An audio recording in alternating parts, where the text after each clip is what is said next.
आकृति और आप देख रहे हैं इंडिया पब्लिक खबर। बीते 4 दिनों में इंडिगो की हजारों फ्लाइट कैंसिल हो चुकी हैं। कैंसिलेशन की वजह से पैसेंजर्स अभी तक परेशानियों से जूझ रहे हैं। हालात इस कदर बिगड़े हैं कि ज्यादातर एयरपोर्ट्स में अफरा तफरी मच गई, लेकिन इंडिगो का रवैया जस का तस बना रहा।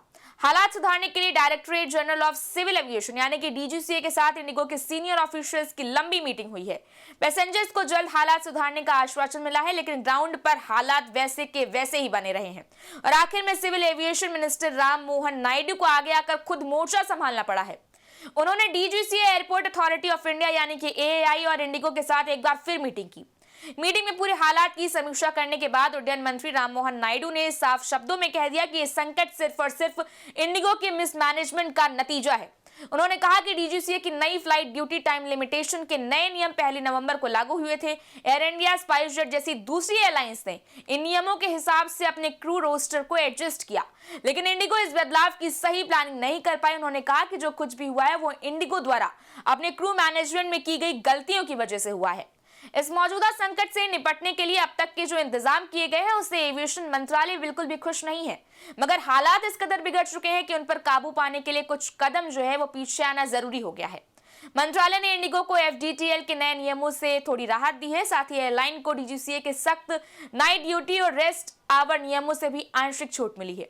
यह छूट खासकर रात 12 बजे से सुबह 6:50 के बीच ऑपरेट होने वाली फ्लाइट्स के लिए है। इसके अलावा वो क्लॉज भी वापस ले लिए गए हैं जो पहले पायलट के लीव को वीकली रेस्ट में शामिल करने से रोकता था। इंडिगो को यह राहत 10 फरवरी 2026 तक मिलती रहेगी।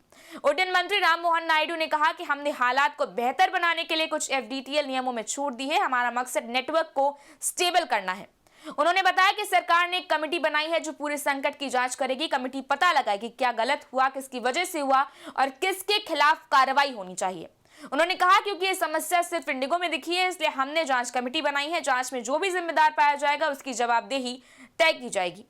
उड्डयन मंत्री राम मोहन नायडू ने बताया कि जब 3 दिसंबर को इंडिगो में डिले और कैंसिलेशन शुरू हो गए थे, जिसके बाद सरकार ने एयरलाइन से कहा कि 48 घंटे में ऑपरेशंस को नॉर्मल करें, लेकिन देखा गया कि देरी अगले दिन भी डिले से लेकर कैंसिलेशन का दौरा जारी रहा। हालात पहले से ज्यादा खराब नजर आए, इसलिए हमने उनसे कहा कि बड़ी संख्या में फ्लाइट्स कैंसिल कर दो ताकि एयरपोर्ट पर होने वाली भीड़ और कंफ्यूजन कम हो सके। उन्होंने कहा कि आज हालात बेहतर दिख रहे हैं, हमें उम्मीद है कि कल से लगभग सामान्य स्थिति हो जाएगी। खैर, फिलहाल तो फ्लाइट कैंसिलेशन का ये सिलसिला जो है वो इसी तरह जारी है। आज भी दिल्ली, जयपुर, लखनऊ, मुंबई, बैंगलोर कई बड़े एयरपोर्ट्स पर कई फ्लाइट्स रद्द कर दी गई हैं। वहीं इस बात का फायदा उठाकर अब दूसरी एयरलाइंस जो है वो दुगना पैसा वसूल रही हैं।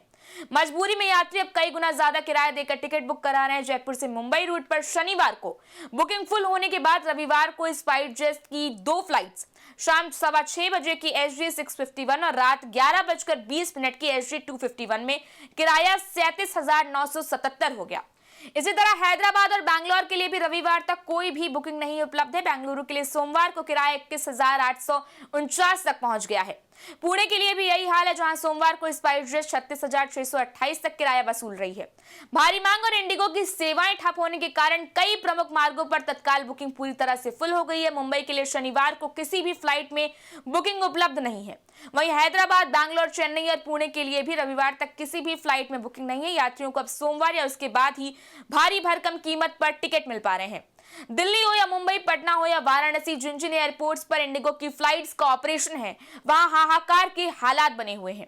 वहीं पैसेंजर्स की सबसे बड़ी परेशानी ये है कि ना ही उन्हें एयरलाइंस की तरफ से कोई अपडेट मिल रहा है और ना ही एयरपोर्ट पर उनसे कोई बात करने के लिए तैयार है, और अभी भी इस बात की कोई खबर नहीं है कि आखिर ये मनमानी कब तक चलेगी। आपके इस बारे में क्या राय, आप हमें कमेंट सेक्शन में जरूर बताएं। वीडियो को लाइक करें, शेयर करें, चैनल को सब्सक्राइब करें। शुक्रिया।